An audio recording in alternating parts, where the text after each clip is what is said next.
in the regulations. And here's one of the Seat Leon Supercopas. It's the 66 car on the top of the mountain with the right guard, the right front fender, wheel arch if you like, that's been peeled away. That might have been just a little... That's the biggest drama. It's what we can't see underneath the car. The front splitter as well will be an issue. Just a shout out there for Writer Engineering, who put those Lambos together and have championed Lamborghini. There's no full works program, and Hans Reiter and Peter Cox have been developing that car for quite some time. Let's head down to the pit lane. Yeah, you're getting in a Formula One car this year. How did that come about? Oh, well, thanks to Sennheiser, who have been supporting me for many years now with motorsport. When we're going to Nürburgring to do the 24-hour again, which we do every year, and it's not a test, it's just simply a drive. Full course caution here at the 2014. How these cars are behaving, that's not behaving very well. That's one of the motorsport services Seats out of New Zealand. Number 66, I think, is parked well and truly in pit lane, stuttered behind the wheel. It's got fire. There's a little bit of fire in the front end of that. Grant Denyer is down there. Yeah, the situation was the 66 car came in, Michael Driver hopped in the car, the pit stop was taking a little bit long, and as you can see, the right front calipers caught fire. The crew was on it straight away. They've doused it in retardant, but unfortunately now they're going to have to get to work on this car and clean things up before they can send it back out onto the track. That was Grant Boyden, wasn't it, down in the pit lane? Sorry, I got overexcited with the sight of flames there. And the helmet design that you saw just on the rear of that car, the rear window of that car, that little tiny errors, the 1%ers that you can make in pit lane that will cause you to be penalised, and at the very least a drive-through penalty, which will cost you 35 seconds. And that, as we've seen in the past in this race, could be the difference between winning and losing. What did we say at 6 o'clock this morning? Small mistakes have big repercussions here. And even that 10 seconds lost in the pits by the 88 car when John Bowe got into the car dropped them down from second to 7th as they stand at the moment. Now, look, that might play out, and at the end of the race, if they're standing on the top step of the podium, it won't make a blind bit of difference. However, at the moment, that has had a big impact on how that car is and how competitive it is. They've caught a break here because they're going to get caught back up again, that's and not someone supposed who to be parked there. Caught a break. That's a 35 Porsche, the second of the, seems to be very stable across the top of Mount Panorama Tour. Compared an onboard lap of that between that and the Audi last night, and the GTR just seems so composed and so well set up and planted across McPhillamy Park and onto Skyline. We form up the crocodile behind the safety car, and then what they'll try and do is to get the leader up behind the safety car, and the leader of course is still the Audi of Oliver Gavin. The two Mercedes, I noticed, have swapped round because Bernd Schneider has now put his safety car is out there, so if that had been at racing speeds, I think he'd probably have been asked to the headmaster's office for a meeting without coffee. But I think under safety car, that isn't the worst thing that could happen, to be honest.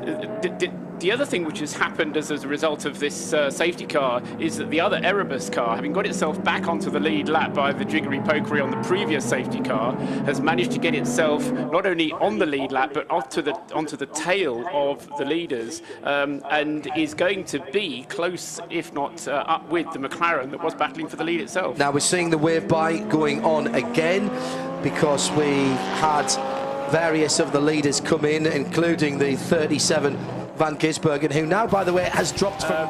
but not in the way that it was given in those circumstances. The driver didn't work on the car effectively. He stopped the car. The outside assistance that was given, I believe, was in breach of the way that the repairs... It's been a remarkable story in his very young career. We take a look back a little bit. This is Ben Barker in the Grove Racing Porsche. The number 11th position overall, by the way. Teaming with Earl Bamber and Stephen Grove, the owner driver. It's Grovey races Carrera Cup for full-time in his racing at least. Behind them, Devarshan Padiachi, who is a regular in Porsche. With an issue for the right rear wheel of one of the leading Porsches, and it starts at Maguire's corner. It's the 12 car. Pat Long had just got out of that machine not too long ago, and he's got the whole of the lap pretty much to go around because he had missed the pit lane, and that is a disaster through the traffic, which includes the Daytona Coupe. And the father and son watching on in pit lane will be interested to see how this plays out. Tony and Clark, Quinn Clark's driven Tony yet to drive today. Missed out on a drive last year. Crashed early in his Aston Martin in the GT portion of the race and didn't get any laps. What about taken to refill the 100-litre tank?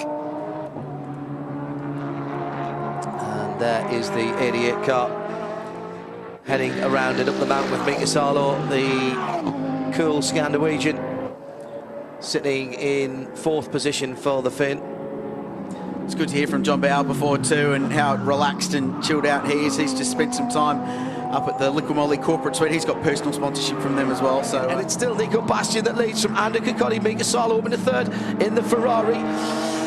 Oh, now that's really interesting. It's closed everything back up again. Bastian, who had a lead, has got Coccoli now just 4 seconds behind him. Panorama. He had a very nice Breitling watch on, I noticed there.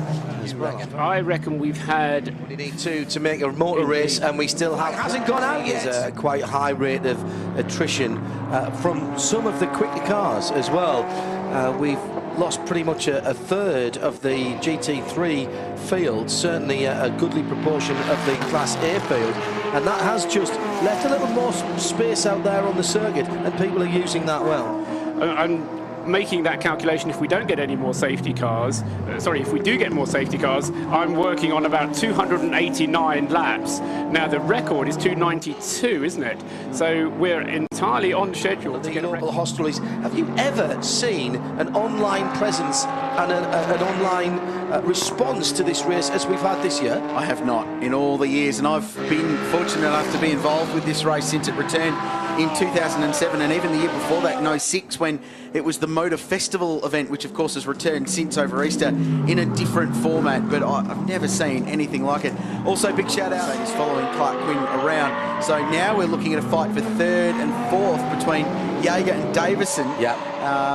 For the minor position on the podium at this stage, bearing in mind there's just under 4 hours to go in the race. You keep talking about Australian GT, and every time you do it, I mean to mention it and ask you some questions about it for our international listeners, and indeed perhaps even some of the domestic. Is now the leading Mercedes. I mean, I know you've just said so in as many words, but good let's point. Just stress the fact that the leading Mercedes is... That is the sign of a very, very good racing team, and that is the flag. We've not for what at the moment, but the drama. Radio Le Mans and on the Bathurst 12 Hours website, and delighted to say so many of you have done that. It's a rather uncivil time in Europe at the moment, coming up to 4 o'clock in the morning in the UK, 5 o'clock in the UK. I know many of you have stayed up right the way through, and in the States it's getting late at night, coming up to 11 o'clock in the evening on the East Coast, a little bit earlier on Saturday night on the left-hand coast. Thank you for staying with us. Your tweets, your messages on the Midweek Motorsport Listeners Collective at radiolemans.com have been outstanding, and the discussions that are going on there about tactics and just how big this race has become in the 7 scant years that it's been running are being noted. I'll tell you that James O'Brien from Yeehaw Events has been low, but you can't really control. Down at the Maranello pit, how much money are they going to bet to keep an eye on that pit board and the car controller that time by? Perhaps I'm sure they would have had a team meeting between sessions. There's the second place car coming through the fault bin. So we're working our 7th, the end of our 7th safety car period for almost 2 hours of full course caution. The BMW M5 has done sterling duty at the head of the field, but has been used intelligently and sparingly by race control. We have cleared up the errant, what was class leader, the number 17 Ginetta G50. That is on the rollback and it's heading in towards pit lane. And the lights will go off in a moment or two's time on the top of the BMW, and it is the leader, Mika Salo, with 19 cars, 19 between him and second place Shane van Gisbergen. And ladies and gentlemen, if you are of a nervous disposition, have pets or children, take a couple of steps back from the catch fencing, because we are about to light the SVG fuse and just see how long it takes for him to go off. Select military settings. Get ready for a charge through the field as if his life depended on it. He will want to get on the back of that Il Bello Rosso Ferrari of Mika Salo as quickly as he possibly can and start putting pressure on the normally implacable Finn. However, he's hassled Bernd Schneider into problems and into issues today. Maybe he can do the same with Sarlo. So just on 2 hours and 46 minutes still to go. There's 19 cars between Sarlo and the second place car, and the green flag waves as we come off the back of the 7th safety car intervention, and we're racing again at Bathurst. Lowndes clears out, and that Seat between him and everybody else really helped. So he had a good margin before they got to the line. Van Gisbergen's already got a couple of cars. Big moment in the race, this. So Sarlo can pull a margin. He can get out in front. And Van Gisbergen has to work his way through the field to get up to where he needs to be. And we're just tracking the process of the battle for third as well, because Greg Crick is behind the wheel of the Erebus Motorsport number 63 car.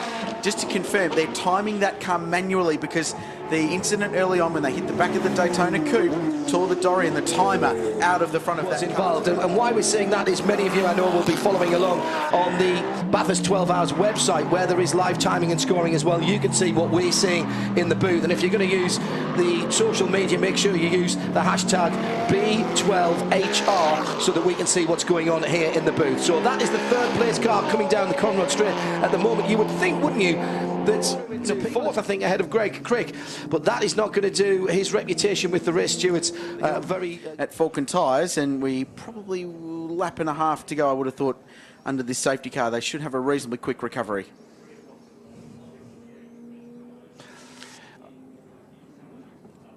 Yeah, I think that the McLaren will probably stay out at this point because he's only 3 cars behind the Ferrari. Okay. So I think the right decision is to stay out. Well, we're hearing that the 88 might come into the pit lane and make a Sarlo take a splash of fuel, and the leader is there. He's there. It's a late dive in from Mika Sarlo. He just gets in before the blend line. That was plain chicken. He knew that Van Gisbergen was going to copy him.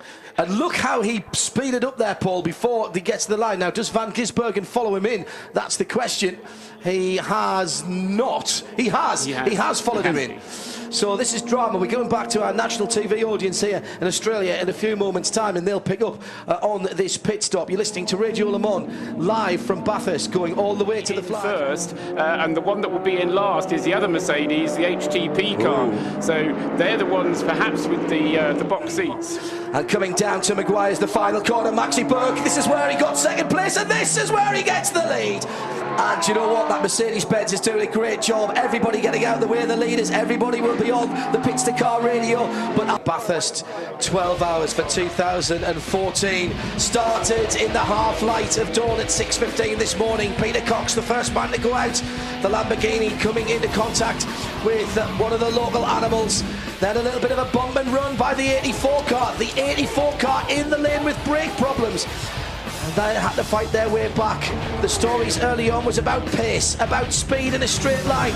The Nissan of Rick Kelly certainly had that in spades. Yeah, and that was a really strong car early on and looked like a contender. This was a big moment for the Compare Insurance Motorsport Lotus. It brought a safety car out, big lose at the chase. They would unfortunately DNF, and this was a wild ride for one of the Mark Ford Focuses towards the end. Didn't hit anything though, got away with it. And the Clearwater Ferrari gets away with this, but the next time we saw it in strife, it certainly didn't. Already been in the wall, front suspension damage, spraying fluids everywhere, and spins on its own coolant. Causes chaos behind as people go left and right.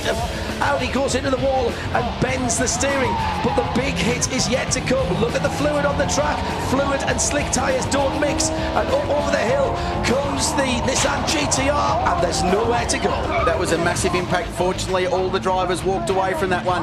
That was a very, very scary impact, and it stopped Godzilla's return to the mountain early in its tracks, but they proved the point. They are fast and they are back. The Phoenix Racing Audi R8 was walking wounded for some of the day. They still finished fifth. This was Ross Lilly in the Lamborghini. Watch to the left of screen. Had a big moment early on at the top of the mountain as the leaders went through and crashed heavily into the wall. Fortunately, these cars are very safe, and Ross Lilly got out A-OK.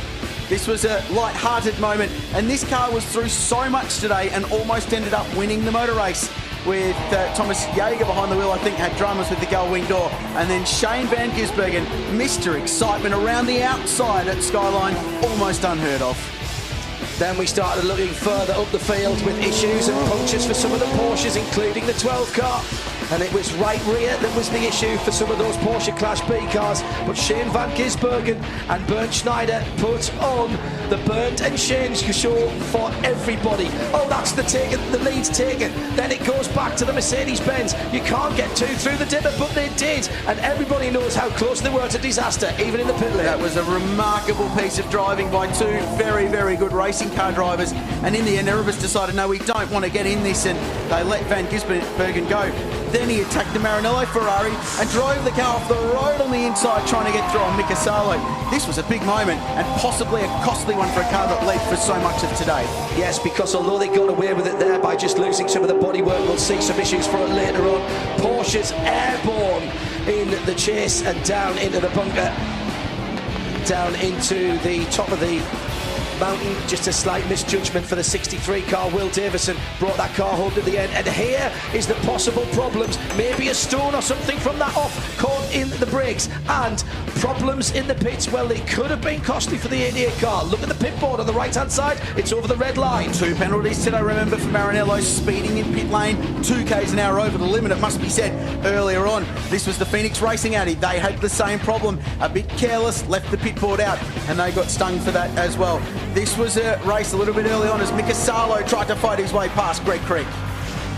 Watch the dive down the inside. Greg Crick did his job, but Mika Salo got it done and went through. Then the change of brake pads. I called it out.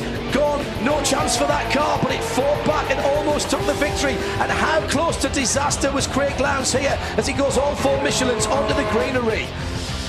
And this was the car that brought the safety car out at the end and set up that amazing finish, John. Here are the results.